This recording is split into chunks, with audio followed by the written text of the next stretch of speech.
As part of our Confronting Racism and Prejudice series, we're joined by Rabbi Laurence Groffman of Temple Sholom of West Essex. Rabbi, good to have you with us. Thank you for having me. The rise in anti-Semitism, we're in 2023. It'll be seen throughout the next couple of months. We're taping in February. Worse than ever, correct? Yes, there's definitely been a marked rise in anti-Semitism in the last several years. In fact, the American Jewish Committee just released a survey yesterday showing that some 40% of American Jews, 41%, have changed their behavior in some way in the last year because of anti-Semitism. And a similar amount, some 40%, also feel that anti-Semitism has been on the increase. And we know that this is happening in lots of different ways. It manifests itself, as we all know, in some of the events that grab the headlines, like the murder of Jews in synagogues, as we've seen, or in other Jewish spaces. We see it in the attacks, physical attacks on visibly Jewish people, Orthodox Jews in the streets of New York City. We see it in public figures with enormous audiences on social media who espouse anti-Semitic stereotypes. Some of these figures have followings that far exceed the number of Jews that exist in the world. All these things are very troubling. And we also see anti-Semitism manifest in ways that don't grab the headlines, Steve. I'm sure every rabbi will tell you the same thing, that they have students in their congregations who at school are subjected to verbal anti-Semitic remarks or electronic text messages, things like that, that are anti-Semitic in nature. It's the graffiti, anti-Semitic graffiti that shows up on school buildings. It's on synagogues and Jewish institutions, attacks on the infrastructure, on the buildings, and anti-Semitic graffiti. So correct, anti-Semitism has definitely surged, and it manifests in a lot of different ways from across different sectors of society. Rabbi, you've done a very comprehensive job describing how bad the situation is. What I'm curious about is, while there's no one contributing factor to this, what are the top two or three?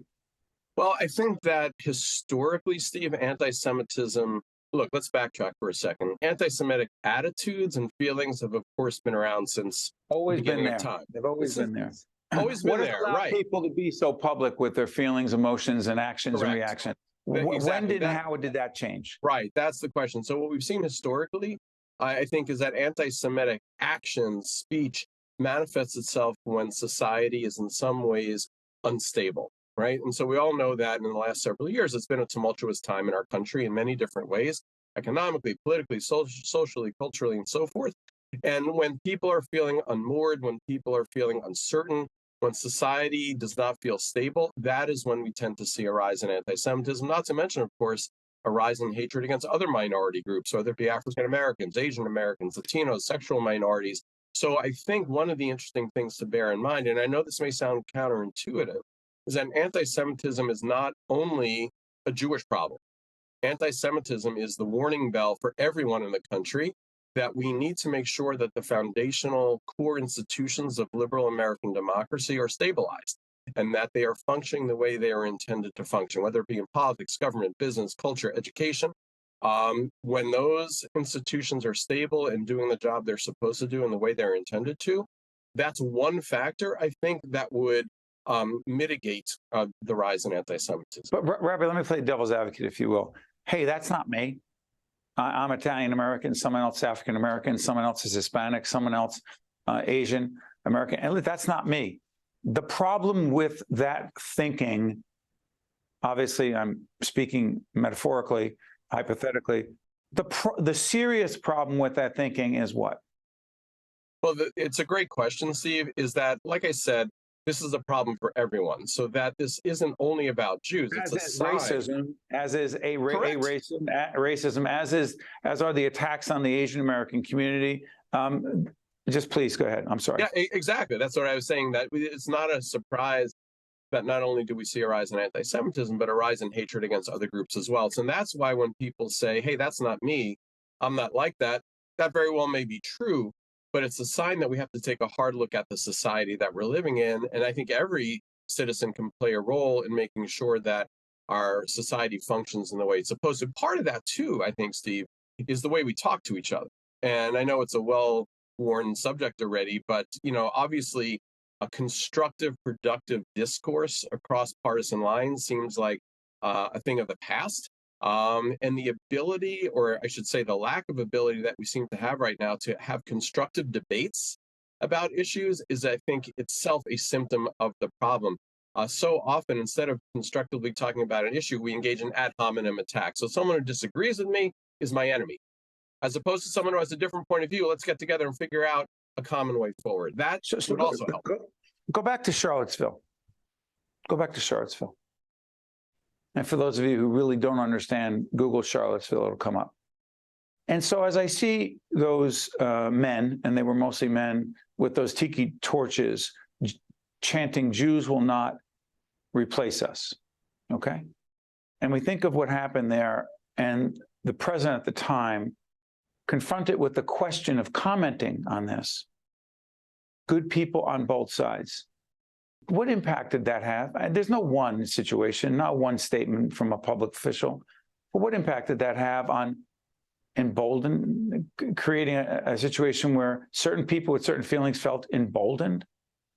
Yeah, I think that, again, Charlottesville is a good place to focus, because I think that in some ways, that was a little over a year before the shooting at the Tree of Life Synagogue in Pittsburgh. And not that there's a direct connection, not that Charlottesville caused Pittsburgh, but I think Charlottesville, again, is symptomatic of what's happening in society. So what often happens with anti-Semitism, again, it is the oldest conspiracy theory around. So when we hear the Jews will not replace us, in a sense, what that's saying is the Jews are the cause of our problems. And so, again, it gets back to, Steve, what I was talking about before. When society is in transition or in some way unstable, people look for an explanation for that instability, for the problems. And historically, anti-Semitism has served that purpose. Again, as one of the world's oldest conspiracy theories, hey, why are things difficult? Well, it's this tiny, tiny, tiny group of people that have disproportionate power. They're the ones causing problems. It's the Jews, right? And we have unfortunately played that role in so many different societies for thousands of years. The other thing to bear in mind is that another way that anti-Semitism functions is that whatever a particular society or culture at any given time deems to be the worst possible sin, Jews are seen to be the embodiment of that. So historically, in communist countries, Jews were the capitalists. In capitalist countries, Jews were the communists, so forth and so on. Exactly. I want to end this on a positive, not a fake silver lining positive note, but in Bloomfield, when the synagogue was attacked, there was a very public event that brought people together, our 2 U.S. senators, members of Congress, but more importantly, the community. Community people came together, many of whom were not Jewish. Why is that so important for communities to band together? It is one of the best responses to anti-Semitism. When you had over 1,100 people, 300 of whom were standing out in the freezing cold for hours because they couldn't get in, what that does is it says a couple things. One is that we Jews are not alone, and that we have a lot of friends and allies. And one of the best responses to anti-Semitism, Steve, and what we in the Jewish community do, is that we build relationships across lines of difference, right? We have relationships with our interfaith friends from different religions, different races, different community groups. And you saw that in Bloomfield when everyone came out to stand with us. It also reminds us that our faiths are interconnected. That certainly minority groups are historically vulnerable groups. And so we need each other to support each other. And what that rally did, I think it's symbolic of the fact that what it does, it sends a message back into the culture that, in contrast to messages of division and hatred and scapegoating, this is a message of respect and love and understanding. And I think it's really important that those voices come out there to counter the divisive and hate-filled voices. And unity. Rabbi, thank you so much for joining us. Thank you, Steve. We'll continue the conversation as part of our Confronting Racism and Prejudice series. Thank you, Rabbi. Thank you. Stay with us. We'll be right back. One-on-One with Steve Adubato has been a production of the Caucus Educational Corporation.